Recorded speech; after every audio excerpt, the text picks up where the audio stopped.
अगर कोई ये बताए कि भक्ति की कैसे जाती है, कोई है भाई कुछ भी, भक्ति कैसे की जा सकती है?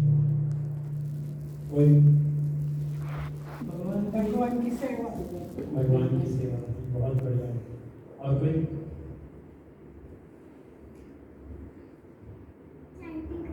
Very good. और श्रवणम, गुड। कीर्तनम, बहुत बढ़िया। तो जो भी आप सबने बताया ये बहुत सब कुछ सही है, सभी लोगों ने बिल्कुल सही बताया।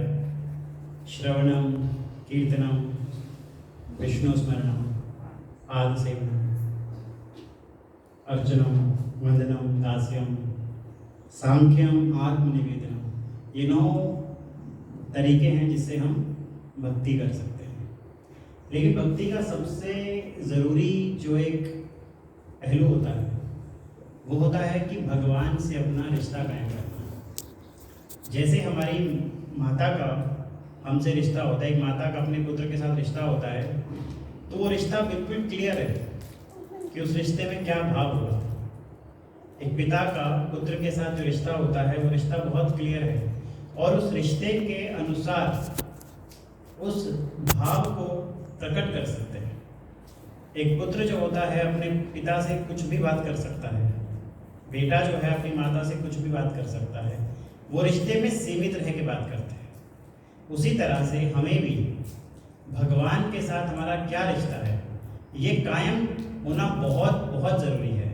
जब तक हमें ये क्लियर ही नहीं है कि हमारा भगवान जो पुरुषोत्तम है, सर्वोत्तम है, परम श्रेष्ठ हैं, उनके साथ हमारा क्या रिश्ता है, तब तक भक्ति में आगे नहीं बढ़ सकते। भक्ति तो धीरे धीरे होगा, लेकिन जब ये रिश्ता कायम हो जाएगा, और प्रभुपाद जी की कृपा से हम सब अपने आप को दास रूप में भगवान के सेवक समझते हैं, और दास्य रूप में जब हम भगवान की भक्ति करते हैं तो हम एक रिश्ता कायम करते हैं, और दास का केवल एक ही कर्म है, और वो है सेवा, नित्य सेवा। भागवतम, पूरे भागवतम में आप जब भी देखोगे बहुत सारी कथाएं हैं, बहुत सारे भक्त हैं जिनकी कथाओं में, जिनकी लीलाओं में भगवान ने बहुत सारी लीलाएं करी हैं, और मैक्सिमम भक्त जो हैं वो सेवा के रूप में। प्रहलाद महाराज ने ये 9 विधियाँ, भक्ति की 9 विधियाँ बताई हैं, जिनमें श्रवणम, कीर्तनम, विष्णु स्मरणम, पाद सेवनम, अर्चनम, वदनम, दास्यम, साख्यम और आत्मनिवेदनम बताया है। आत्मनिवेदनम, अब ये सारे के सारे जो होते हैं, जब हम श्रवणम की बात करते हैं तो श्रवणम का मतलब होता है सुनना। कीर्तनम का मतलब होता है चैंटिंग करो, भजन करो। विष्णु स्मरणम, कंप्लीटली उनको हमेशा याद रखना अपने मन में, रिमेंबर करते रहना। फिर हम कहते हैं पाद सेवनम, यानी कि उनके लोटस फीट को, उनकी पूजा करना। फिर हम कहते हैं अर्चनम, मतलब वर्शिप करना, ऑफरिंग वर्शिप। वदनम, प्रेयर्स ऑफर करना। दास्यम, एक दास के रूप में भगवान की भक्ति करना। और साख्यम, एक दोस्त के रूप में, एक मित्र के रूप में भगवान की भक्ति करना। और अंत में आता है आत्मनिवेदनम। आज हम भक्ति के एक डिवोशनल सर्विस की पूरी जो डिटेल में हम 1-आधे घंटे में बात नहीं कर सकते, लेकिन हम थोड़ा सा आत्मनिवेदनम के ऊपर बात करेंगे कि आत्मनिवेदनम क्या होता है। आत्मनिवेदनम, इसमें इसका मतलब होता है आपके मन में कोई भी इच्छा नहीं, केवल एक ही इच्छा है, और वो है भगवान की सेवा। केवल भगवान की सेवा करना ही आत्मनिवेदन होता है। आपने अपना सोल, अपना आत्मा जो है भगवान को अर्पित कर दिया, आपने अपने आप को भगवान को अर्पित कर दिया है। तो इसका प्रभुपाद जी कहते हैं कि dedication of your body to the lord, dedication of your soul to the lord. तो आपने अपने आप को जब संपूर्ण रूप से भगवान को अर्पित कर दिया तो इसको हम आत्म निवेदनम बोलते हैं। प्रहलाद महाराज कहते हैं कि अपने जितने भी आप लोग, जितने भी हम कोई भी काम करते हैं, जितने भी काम कर रहे हैं, ये सभी कामों को जब हम भगवान को अर्पित करते हैं, भगवान उससे कई गुना ज़्यादा उसको रेसिप्रोकेट करते हैं। इसको एक श्रुति मंत्र में भी कहा गया है। श्रुति मंत्र जो बृहद उपनिषद में है, उसमें कहा गया है कि भगवान ने सभी जीवों के लिए, चाहे वो देवता हो, चाहे वो मानव हो, चाहे वो जानवर हैं, हर एक को कर्म के अनुसार उनके भोजन का, उनके लिए डिफरेंट काइंड्स ऑफ फूड्स, उनके लिए डिफरेंट काइंड्स ऑफ खाने का पदार्थों का तैयार करके रखा हुआ है। लेकिन इसमें ये कहते हैं कि भगवान ने 3 पदार्थ जो हैं, 3 चीज़ें जो हैं, 3 फूड्स जो हैं, 3 भोजन जो हैं, वो अपने लिए रिजर्व करके रखे। इसमें कहते हैं त्रीणि आत्मने अकुरुत मनोवाचम प्राणम तनि आत्मनि, यानी भगवान ने जो 3 फूड्स जो है अपने लिए बचा के रखे हैं, वो है माइंड, स्पीच और हमारा जो प्राण है।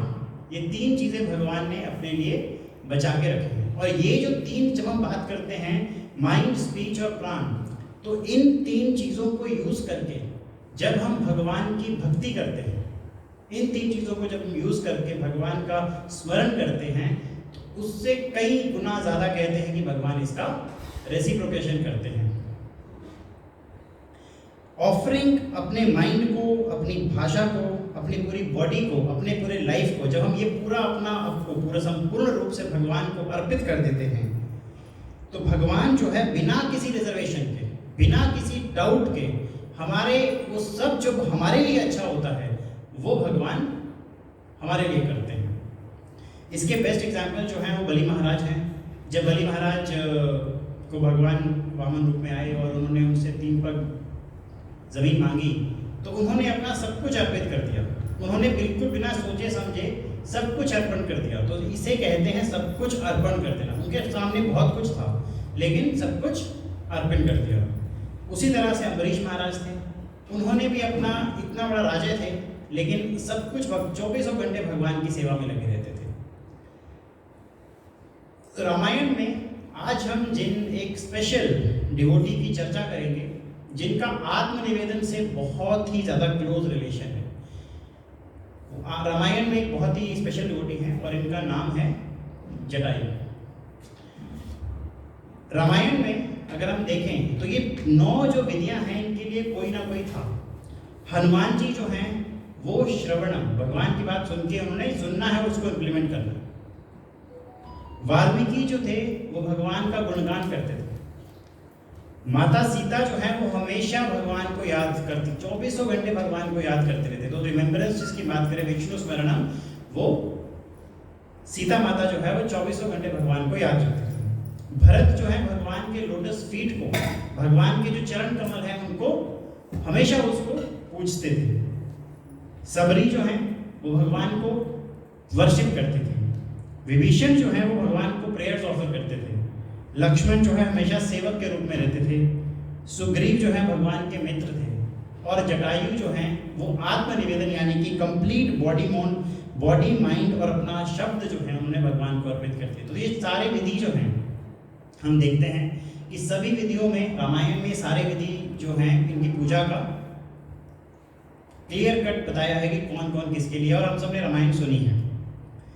जटायु जो हैं वो भगवान राम के लिए रावण से लड़े थे। उनकी इतनी उम्र हो चुकी थी, इतने बूढ़े थे, लेकिन फिर भी उन्होंने अपने आप को ये नहीं देखा कि मुझे कितनी तकलीफ होगी। वो रावण से लड़े और बाद में उनकी मृत्यु हो गई। लोग कहते हैं कि वो हार गए, लेकिन वो हारे नहीं थे। उनको पूरे रामायण में सबसे बड़ा सक्सेस बोला गया है। क्यों बोला गया है वो हम आगे बताएंगे। तो शुरुआत करते हैं। जटायु जो है वो राम से मिलते कैसे हैं। एक बार अभी क्या होता है कि भगवान राम को वनवास हो जाता है 14 साल का। उन 14 साल में सबसे पहले वो चित्रकूट जाते हैं, फिर दंडकन्या एक जंगल है वहाँ जाते हैं, वहाँ से पंचवटी जाते हैं। पंचवटी जाते हैं तो जाते जाते रास्ते में उनको एक बहुत बड़ा विशाल ईगल, जो जिसको हम बोलते हैं जटायु, एक बहुत बड़ा पक्षी दिखाई दिया।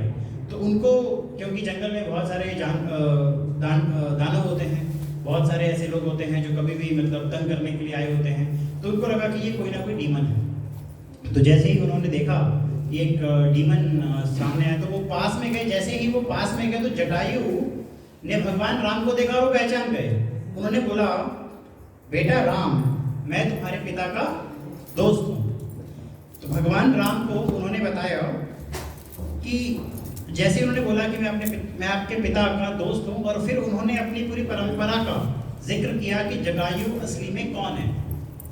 ब्रह्मा से लेके उन्होंने पूरी परंपरा का जिक्र किया। और जटायु जो हैं, एक जो सूर्यदेव हैं, उनके जो रथ चलाते हैं, उनका नाम है अरुणा। और अरुणा के जो भाई हैं वो कौन है? गरुड़। अरुणा के भाई गरुड़ हैं, और अरुणा के पुत्र जो हैं वो जटायु हैं। तो उन्होंने बिल्कुल क्लियरली बताया कि मैं कैसे क्या हूँ। तो फिर उन्होंने बताया कि कैसे उन्होंने अपने पिता के साथ उनकी दोस्ती हुई थी। एक्चुअली एक राक्षस थे जिनको मारने के लिए दशरथ जब गए थे, तो जटायु ने उनकी बहुत मदद करी थी। उनके इतने बड़े पंख थे, बहुत बड़े पंख थे, तो पंखों से उन्होंने दशरथ की मदद की थी। और वो दशरथ के साथ बहुत अच्छी दोस्ती होगी। तो राम को जब इस बात का ज्ञात हुआ, तो राम ने उनको बिल्कुल जैसे अपने पिता थे, बिल्कुल अपने पिता का स्थान दिया जटायु को। तो ये जो मैं पॉइंट बता रहा हूँ साथ में, जब हम भगवान के साथ किसी पर्टिकुलर रिलेशन को, संबंध को स्थापित करते हैं, जब भगवान के साथ एक संबंध स्थापित हो गया, तो भगवान उसी का रेसिप्रोकेशन एज इट इज करते हैं। क्योंकि जटायु ने बोला कि मुझे अपने पिता का मित्र समझो, मैं आपके पिता का मित्र हूँ, तो भगवान को पता है कि पिता का मित्र पिता के बराबर होता है। तो भगवान ने उन्हें पिता के रूप में इमीडिएटली स्वीकार कर लिया। और इस वक्त जो है, जब वो जटायु मिलते हैं भगवान से, तो उनकी उम्र 60,000 साल होती है। 60,000 साल के जटायु हैं जो भगवान राम से मिलते हैं। जटायु भगवान से पूछते हैं कि जटायु भगवान राम से पूछते हैं कि आप जंगल में क्यों आए। तो लक्ष्मण कहते हैं कि लक्ष्मण थोड़े से उग्र रूप में होते हैं। वो कहते हैं कि हमें अयोध्या से कैसे निकाला गया, कैसे कैकेयी माता, कैसे लोगों ने राजनीति करी और वहां से निकाल दिया गया, और अब हमारे पिता दशरथ भी जीवित नहीं है। जैसे ही वो सुनते हैं कि, जैसे जटायु सुनते हैं कि उनके पिता जीवित नहीं है, जटायु वहीं बेहोश हो जाते। इतना प्रेम होता है उनका दशरथ महाराज के साथ। तो अब जैसे वो अपने पिता के बारे में बात कर रहे होते हैं, तो उसी वक्त जो है भगवान राम और लक्ष्मण भी रो रहे होते हैं। और जैसे ही भगवान राम और लक्ष्मण के जो अश्रु हैं वो जटायु के ऊपर पड़ते हैं, तो उनको इमीडिएटली ऐसे लगता है कि जैसे कुछ बारिश हो गई उनके ऊपर, और वो इमीडिएटली उठ जाते हैं। और ये पूरा वृतांत सुनकर बहुत दुख होता है उनको।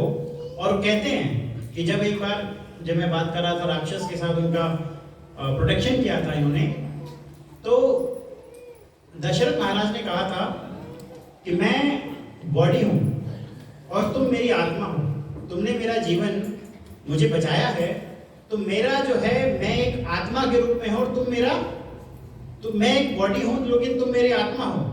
तो यहाँ पे जटायु राम को कहते हैं कि देखो यमराज जी से कितनी बड़ी गलती हो गई, आत्मा को छोड़ गए और बॉडी को ले गए। उल्टा होता है ना, आत्मा को लेके जाते हैं लेकिन बॉडी को छोड़ते हैं। तो जटायु कहते हैं कि देखो यमराज जी से कितनी बड़ी गलती हो गई, उन्होंने आत्मा ले गए, आत्मा छोड़ दी और बॉडी ले गए। ऐसा नहीं करना चाहिए था उनको। और उनको इतना गुस्सा आता है कि वो इमीडिएटली एक फायर होता है, जो आग होती है, उसमें कूदने के लिए तैयार हो जाते हैं कि अब तो दशरथ ही नहीं रहे, तो मेरा भी जीवन जीने का कोई फायदा ही नहीं है।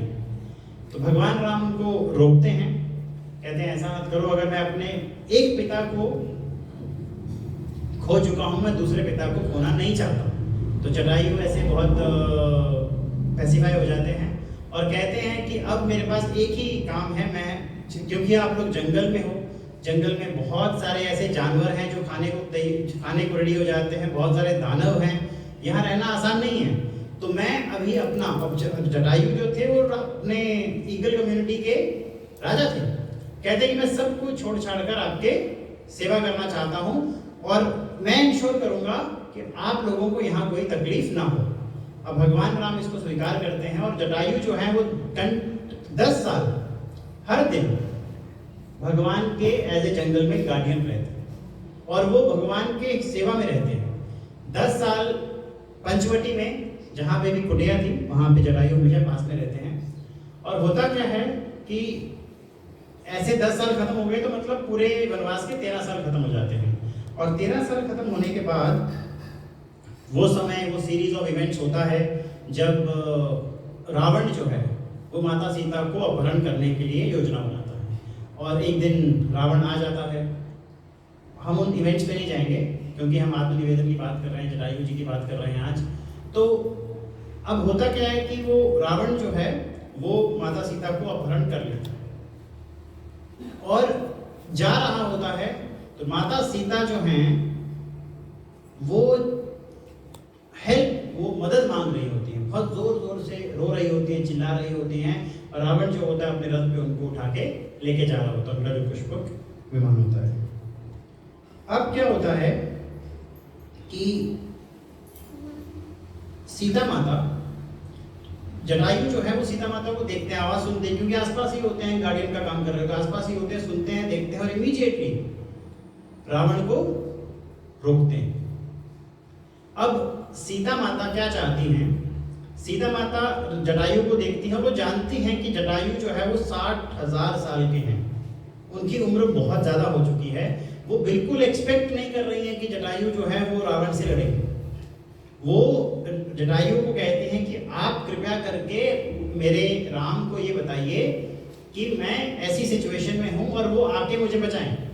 अब जटायु जो हैं वो पिता के रूप में हैं, वो अपनी बहू को, क्योंकि वो सीता माता को बहू समझते हैं, वो ऐसे डिलेमा में हैं अभी कि सीता माता ने तो ये बोला, अब मेरी इतनी हिम्मत नहीं है कि जब तक मैं राम को बताऊंगा, मेरे इतने पंखों में इतनी शक्ति नहीं है कि जब तक मैं राम को बताऊंगा ये तो रावण ले जाएगा।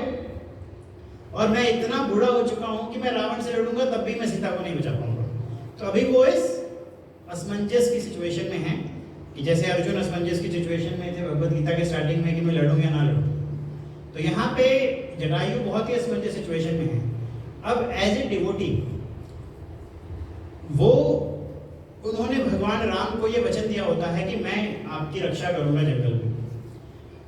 तो कहने का मतलब ये है कि एक डिवोटी जो होता है, जब उसने कमिट कर दिया अपने भगवान से, जब डिवोटी ने कमिट कर दिया अपने स्पिरिचुअल मास्टर से कि मैं ये करूंगा, तो फिर वो उससे पीछे नहीं हटता है, चाहे उसके लिए उसकी जान भी चली जाए। प्रभुपाद जी उस उम्र में, जिस उम्र में लोग सेटल होने की बात करते हैं, जिस उम्र में लोग आराम करने की बात करते हैं, उस उम्र में प्रभुपाद सिर्फ और सिर्फ अपने गुरु की आज्ञा का पालन करने के लिए कि आप पाश्चात्य जगत में जाइए और पाश्चात्य जगत में लोगों को कृष्ण का नाम दीजिए, सिर्फ इस बात को इंप्लीमेंट करने के लिए प्रभुपाद उस डिफिकल्ट कंडीशन में थे, उसमें भी वो गए और वहां पर उनको 2 हार्ट अटैक आते हैं। तो यहाँ पे जटायु के साथ हम कंपैरिजन कर रहे हैं। आत्मनिवेदन, जटायु जो है उनको पता है कि मैं नहीं जीऊंगा, मेरी इतनी उम्र हो चुकी है कि मैं रावण के साथ लड़ूंगा तो मरूंगा, रावण की शक्ति के सामने मेरी शक्ति कुछ भी नहीं है। लेकिन फिर भी जटायु जो है वो तैयार है अपना सब कुछ देने के लिए, क्योंकि उन्होंने राम को वचन दिया है। उसी तरह से प्रभुपाद तैयार हैं किसी भी सिचुएशन को फेस करने के लिए। लोगों ने बोला उस वहां मत जाओ, वहां पे आपको शाकाहारी भोजन ही नहीं मिलेगा। लोगों ने बोला वहां मत जाइए, वहां पे आपको कोई पूछेगा भी नहीं। लेकिन सिर्फ और सिर्फ अपने गुरु की आज्ञा का पालन करने के लिए प्रभुपाद जी तैयार हो जाते हैं और चले जाते हैं। ऐसे ही जटायु जो है वो अब उसको मालूम है कि वो तो राम को बता नहीं सकते हैं और ना ही वो बचा सकते हैं सीता माता को, लेकिन अब वो बिल्कुल तैयार हो जाते हैं कि नहीं, मैं तो सीता माता को रोकूंगा, मैं तो रावण को रोकूंगा। और इतना होता है कि अब जब एक डिवोटी होते हैं, अभी उनको बोला गया है प्योर डिवोटी है, जब वो एक भगवान का कोई काम करने वाले हैं तो फिर अपनी जो डिवोटी होते हैं बहुत ही ऑस्पिशियस बातें करते हैं। उन्होंने, उनके अंदर इतनी दया भावना है कि वो रावण का भी बुरा नहीं चाहते, वो रावण का भी बुरा नहीं चाहते, इसलिए रावण को बोल रहे हैं कि रावण तू एक राजा है।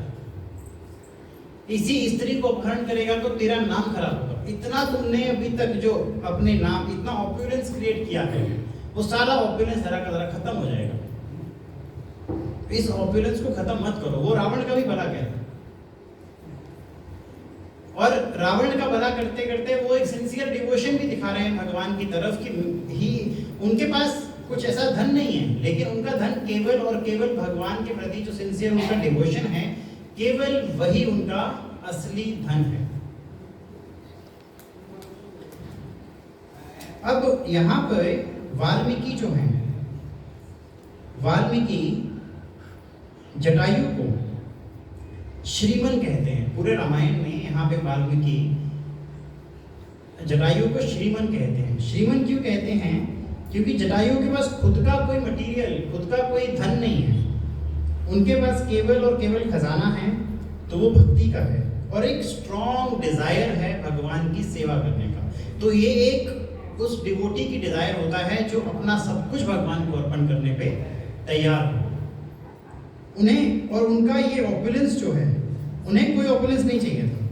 उनका ये ऑपुलेंस जो है भगवान राम की जो अर्धांगिनी है सीता माता को किसी भी तरह से बचाना है, ये एक स्ट्रॉन्ग डिजायर था भगवान राम की सेवा करने। सो इसलिए वो चाहते थे कि किसी भी तरह से वो रावण को रोक पाए। तो यहाँ पे वो रावण को इंट्रोड्यूस करते हैं। जब वो रावण से बात कर रहे हैं, लड़ाई अभी हुई नहीं है, रावण से बात कर रहे हैं, कहते हैं कि मैं उसका मित्र हूं जो भगवान राम के पिता हैं।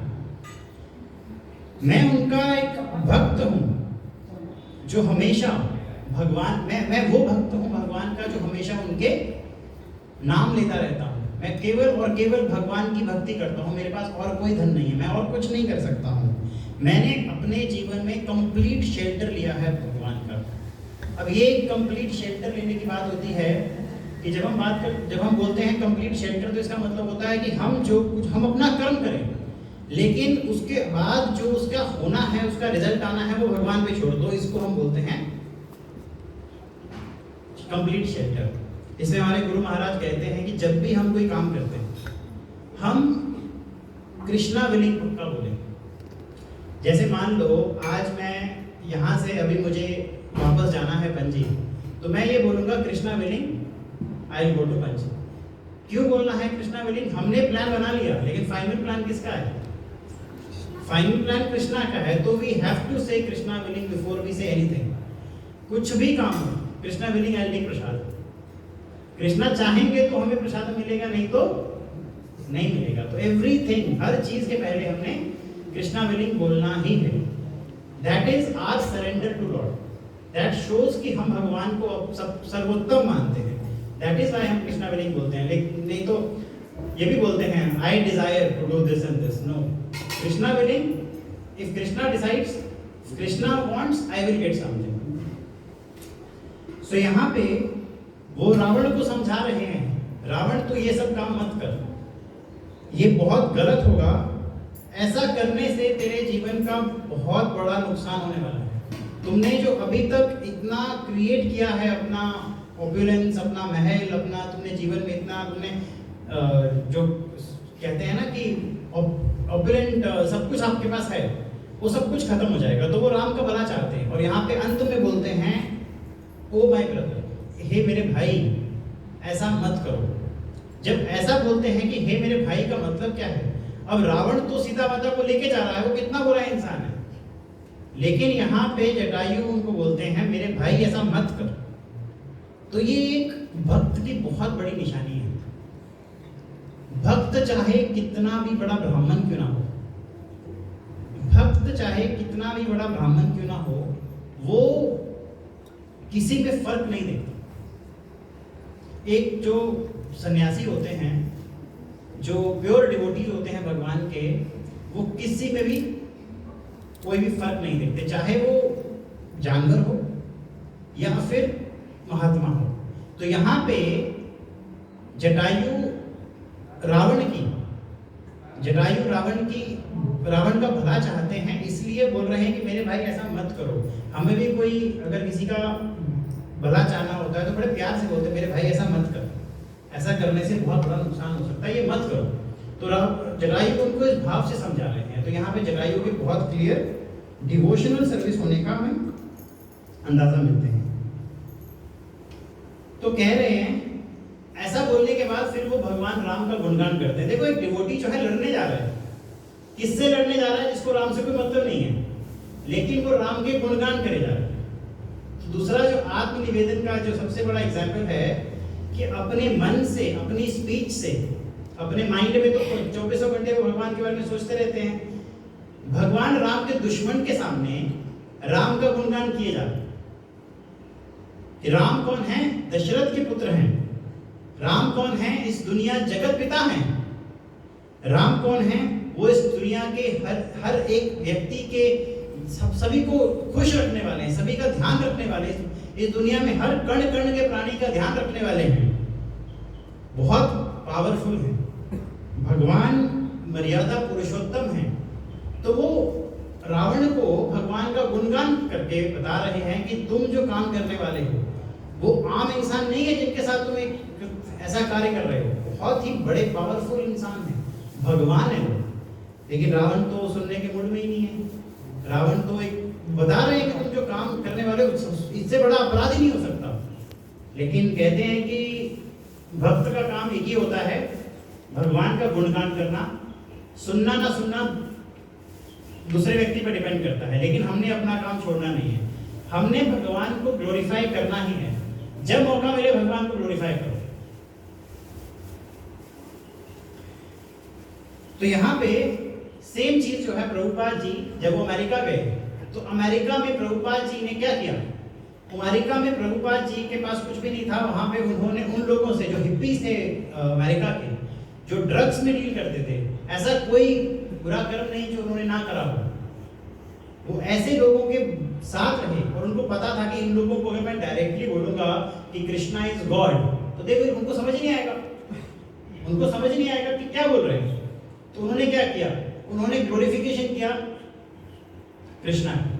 तो यही चीज जटायु कर रहे हैं रावण के सामने। उनको पता है कि मैं बोलूंगा कि वो भगवान है तो उसको कोई समझ नहीं आना, वो बाकी तथ्यों से वो उनकी कर रहे गुणगान कर रहे हैं। तो यहीं पे प्रभुपाद जी क्या करते हैं, उन लोगों के सामने जिनको कृष्णा बोलना भी ढंग से नहीं आता था, कृष्णा भी बोलो तो उनको समझ नहीं आता था, कृष्णा बोल नहीं पाते थे, तो प्रभुपाद जी ने उनको बोला सिर्फ आप चैंटिंग करो, हरे कृष्णा कृष्णा कृष्णा हरे हरे, हरे राम राम राम हरे हरे।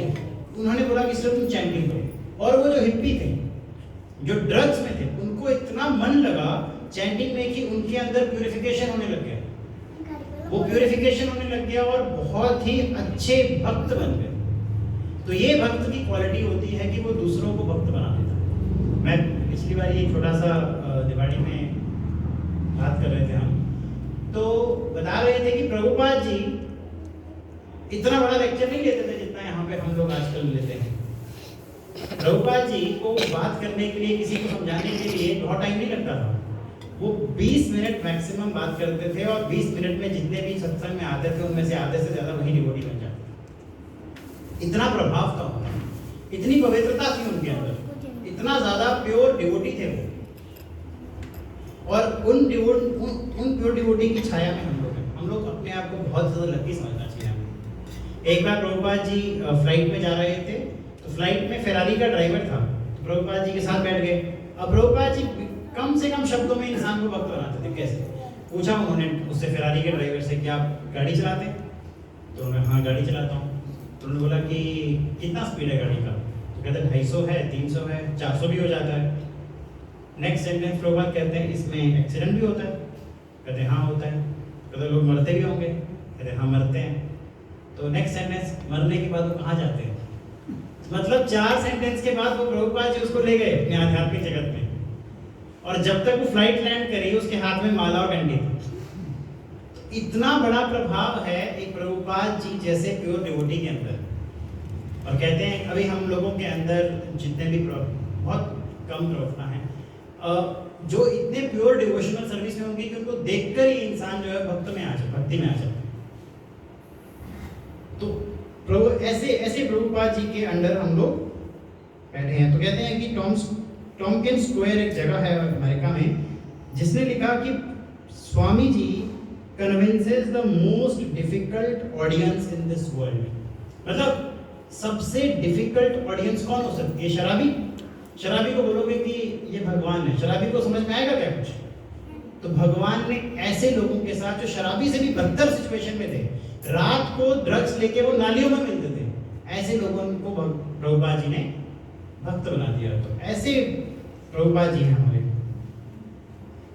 हमारे महाराज भी कहते हैं कि जो हम भक्ति करते हैं, भक्ति के साथ भक्ति, जब हम भक्ति करने लग जाते हैं तो उन भक्ति करने से टेम्पल का क्रिएशन होता है, और हमारी जितनी स्ट्रांग भक्ति होती है उससे सत्संग बढ़ता है, जितनी स्ट्रांग भक्ति होती है उस भक्ति से बहुत सारे लोग जो हैं भगवान के लिए सुंदर सुंदर कार्य करने लग जाते हैं। तो ये भक्ति का इफेक्ट बहुत स्ट्रांग होता है।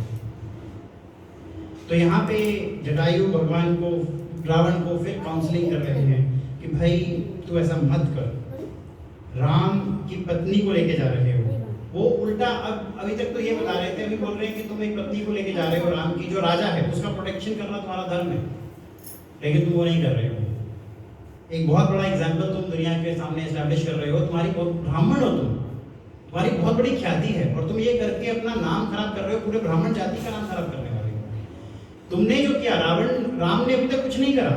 सुरुपलंका आई, तुमने दो भाई तुम्हारे आए, उनका नाम दुशाना और त्रिशरी था। भगवान तो सिर्फ प्रोटेक्शन कर रहे हैं अभी तक अपना, तो वो तो उनका धर्म है, अपनी पत्नी का, अपने भाइयों का प्रोटेक्शन करना वो तो धर्म है, वो तो सिर्फ यही कर रहे हैं, उन्होंने अपनी तरफ से तुम्हें कुछ नहीं करा। तो तुम ये काम मत करो, ऐसा करने से तुम्हारा पूरा सर्वनाश हो जाएगा। भगवान बता रहे हैं, सब कुछ बता रहे हैं, लेकिन रावण जो है वो सुनने को बिल्कुल तैयार नहीं। प्रभुपाद जी कहते हैं कि जैसे जटायु ने रावण को समझाने की कोशिश करी, प्रभुपाद जी ने भी अमेरिका में जाके बहुत लोग जो वहाँ फ्रस्ट्रेटेड थे, लाइफ से फ्रस्ट्रेटेड थे, हर गलत कर्म कर रहे थे, इग्नोरेंट थे, उन सब से लड़ाई करी है, उन सब चीज़ों से लड़ाई करी है, उनकी इग्नोरेंस से, उनकी फ्रस्ट्रेशन से लड़ाई करके उन लोगों को एक डिवोटी बनाया गया। ये बहुत मुश्किल है, ये बहुत मुश्किल काम है। आज हम बात कर रहे हैं कि अमेरिका में लोग डिवोटी बन गए और प्रभुपाद जी ने 108 टेम्पल्स का क्रिएशन कर दिया। हम अपनी पूरी जिंदगी खत्म कर देंगे, एक टेम्पल हमसे बन जाए तो बहुत बड़ी बात है। पूरी जिंदगी हमारी खत्म हो सकती है, लेकिन अगर हम टेम्पल बना दें, और आजकल तो ऐसा है कि उस टेम्पल के सामने इनॉग्रेटेड बाय भी लिखते हैं, ताकि हमारा नाम जो एटलीस्ट वो टेम्पल के सामने रहे। प्रभुपाद जी ने उन 11 सालों में 108 मंदिर बनाए। आप सोचो 11 को एवरेज करोगे तो हर महीने में एक मंदिर बन रहा है। हम पूरी जिंदगी में एक मंदिर नहीं बना पाते, प्रभुपाद जी ने हर महीने एवरेज में एक मंदिर बना दिया बाहर। तो that is what Prabhupada is.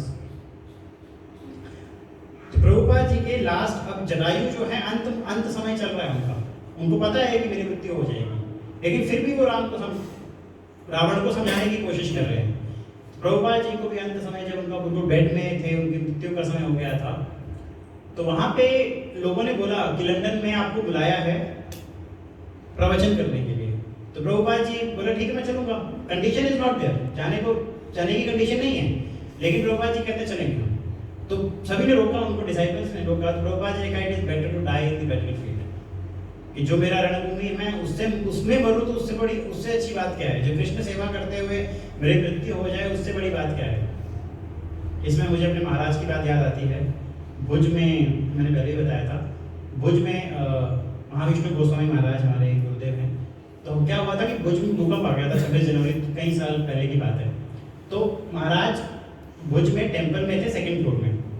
अब 2nd फ्लोर में थे और वहाँ पे सब लोग नीचे जो डिवोटीज थे वो महाराज को जाते हैं ऊपर, और भूकंप आ चुका है, सारी दुनिया भाग रही है, आगे पीछे पूरी भाग रही है। 2nd फ्लोर में महाराज हैं, चैंटिंग कर रहे हैं। तो डिसाइपल जाते हैं ऊपर 2nd फ्लोर में, महाराज को बोलते हैं महाराज चलो यहाँ से, भूकंप आ गया है, बिल्डिंग गिरने वाली है। तो महाराज कहते हैं बड़े आराम से, यू सिट एंड चैंट। अब उस वक्त इस मोमेंट पे भूकंप आ रखा है, दुनिया भाग रही है हर जगह पे, कोई इधर भाग रहा है, कोई चिल्ला रहे हैं लोग, और महाराज कहते हैं चैंट, जस्ट चैंट। अब वो महाराज की बात भी ऐसी होती है ना, जैसे हमने बोला प्रभुपाद ने अगर भक्ति सिद्धांत सरस्वती महाराज ने प्रभुपाद जी को जो बोल दिया तो भक्त को सुनना ही है। अब गुरुदेव डायरेक्टली बोल रहे हैं भूकंप आ रखा है लेकिन आप चैंट करो, दे चैंटेड।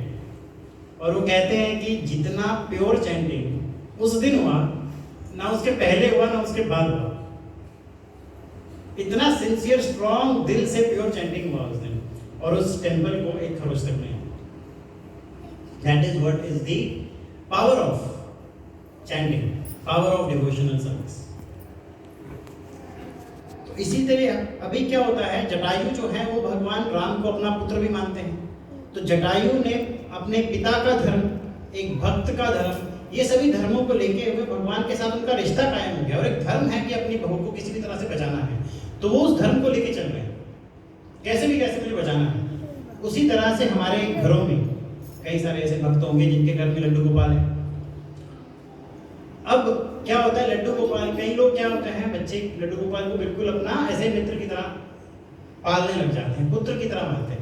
तो हमारा जब लड्डू गोपाल जी के साथ एक रिश्ता कायम हो जाता है तो हम उनका ध्यान रखने लग जाते हैं।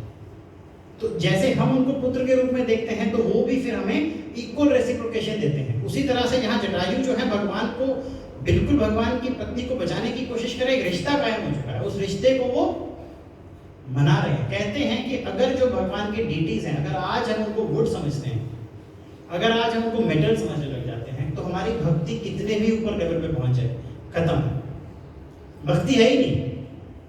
जब हमने भगवान के रूप को, अर्च विग्रह को मूर्ति समझ लिया, भगवान के जगन्नाथ जी को अगर हमने वुड समझ लिया, तो हम भक्त के नाम खत्म, भक्ति है ही नहीं, स्टार्ट भी नहीं हुई भक्ति। We are not at all a devotee. सबसे पहले तो ये एक स्ट्रॉन्ग फेथ आना है कि भगवान प्रेजेंट हैं, यही भगवान हैं। जब आपने एक बार स्थापना कर दी तो भगवान अपने भगवान खुद आते हैं और परमानेंटली रिसाइड करने लग जाते हैं डीटीज में। ये हमें भगवान डीटीज में परमानेंटली रिसाइड करते हैं, इसमें कोई शक, इसमें कोई संदेह होने का कोई सवाल ही नहीं होता।